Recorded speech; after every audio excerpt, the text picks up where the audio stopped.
in too. Yeah. 604, fantastic pass with the station. Of course, you kind of have to predict that because, and it's one of the reasons we have that 10-minute launch window for the space shuttle, because you're rendezvousing with the International Space Station, and when you take into account the speed you're traveling at, it's over 17,500 miles per hour, and the fact it's not just a simple lead pursuit type thing. It's a lot of orbital mechanics that goes into getting the right inclination and catching up with the space station. So that's what causes that relatively short launch window that we had. But fortunately, that all worked out well, so that came off nice. We can have that next slide, please. I did get a chance to fly on 2 missions, STS-29, STS-38. STS stands for Space Transportation System, and that really defines the mission of the space shuttle. Not designed to go to the moon, not designed to go to Mars, but to operate what we call low Earth orbit, and we've been doing that very successfully for almost 30 years now. A couple of interesting things about just background as far as getting into the astronaut program, because we may have 1 or 2 budding astronauts in the crowd here this morning. So my background is military pilot, but you don't have to be in the military for a pilot to get selected by NASA. In fact, over the time that we've been selecting astronauts, primarily for the shuttle program, I'll talk more about that. About 50% military, 50% non-military, and about 50% pilots and 50% non-pilots. So the basic criteria, you have to have a minimum of a Bachelor of Science degree in the technical field, so math, science, or engineering. And when I tell you a little bit more about the shuttle, you understand why that background in technology is so important to be able to understand the things that you're doing up there. As a pilot, you also have to have, again, a minimum 1,000 hours of single-seat jet time and be a graduate of the military test pilot school. So that's why the pilots tend to come from the military side. Not impossible to go through military test pilot school. There are occasionally contractor pilots that go through, but by and large, I would say most of us in the audience can't afford to pay the bill of going through that year's worth of test pilot school. So you do come from the military from that standpoint. First flight, March of 1989, the second flight after the launch, the loss of Challenger. So a very, very important time. The fleet had been grounded for 30 months after the Challenger accident. So we'd had to solve all those problems and make sure that the vehicles were safe to fly. So unique from that standpoint. 5-person crew. Second flight, about just a little over a year later, November of 1990. This was a what we call a Department of Defense classified mission. I can tell you we deployed a satellite.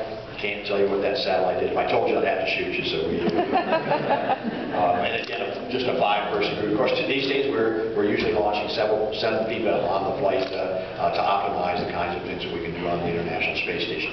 Next slide, please.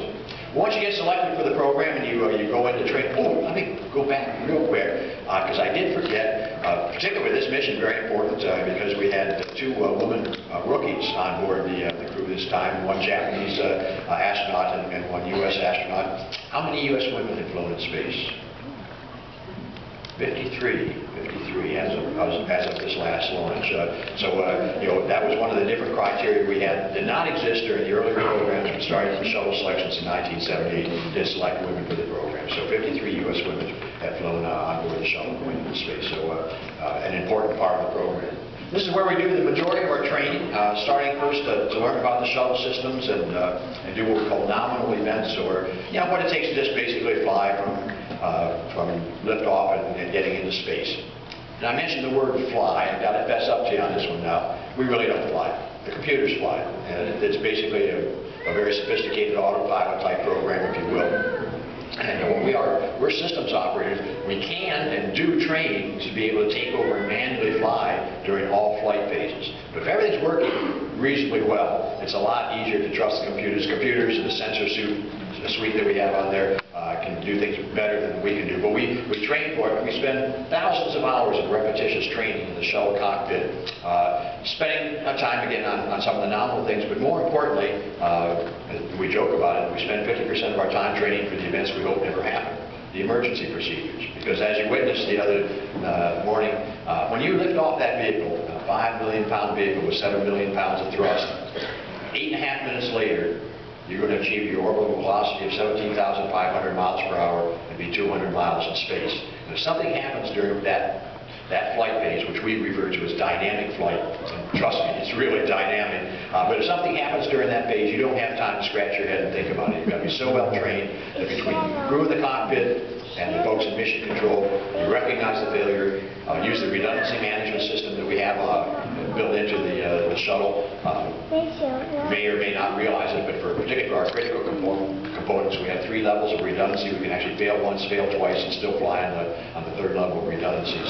But spotting those failures is the responsibility of the crew and mission control. So again, thousands of hours, over 2,500 switches and gauges in that cockpit, over 1 million systems and subsystems on the shuttle. So when you talk about a technical complexity, really sophisticated, really complex vehicle.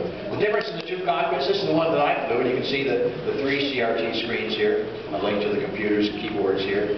We've replaced that, something very common in aviation circles these days, called a glass cockpit. Replacing some of the hardwired switches and gauges with more computer screens or multifunction displays, as NASA likes to call them. Kind of good news, bad news story. The good news is you have more information at your fingertips. The bad news is you've got more information at your fingertips. You can almost get overwhelmed by the amount of data that's there. It does have a secondary benefit to it, though. It's something that I experienced on both of my flights. During the ascent phase, we had a couple of malfunctions that caused me to have to reach up and throw an overhead switch. Well, you've got to remember, when you lift off, you push back in your seat with 3 times the force of gravity. Now, the good news is your arm muscles are strong enough to be able to reach up and flip a switch, but it's a little bit difficult to do under that 3G loaded. And of course, you're strapped very securely in your seat. Now, with more information available to us on the displays, a lot easier to reach down. There's your computer keyboard there. A lot easier to reach down to your computer keyboard, type in a location and a command and hit execute than it is to have to reach up under 3G loading to throw the switch. So one of the sideline benefits that we have as we go on to the glass cockpit displays. Next slide, please.